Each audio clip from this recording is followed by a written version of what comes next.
ஒரு கோவிலில் பசுவின் வாயை போன்ற அமைப்பிலிருந்து ஒரு நதி பிறக்கிறது என்றால் நம்புவீர்களா? மேலும் இந்தியாவின் மிக நீளமான நதிகளில் ஒன்றாக முக்கிய இடம் பிடித்த நதிதான் இது. நாம் பேசப் போகும் நதி கிருஷ்ணா நதி.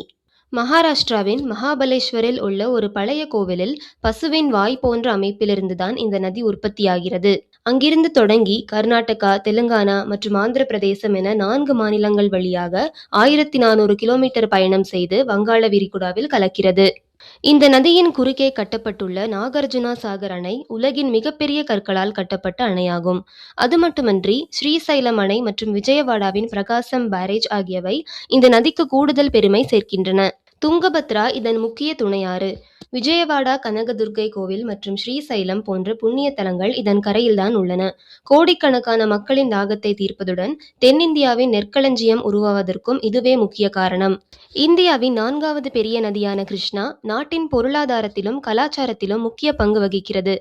இந்த தகவல் பிடிச்சிருந்தா லைக் பண்ணுங்க, ஷேர் பண்ணுங்க. மேலும் பல சுவாரஸ்யமான தகவல்களுக்கு நம்ம சேனலை சப்ஸ்கிரைப் பண்ணிக்கோங்க.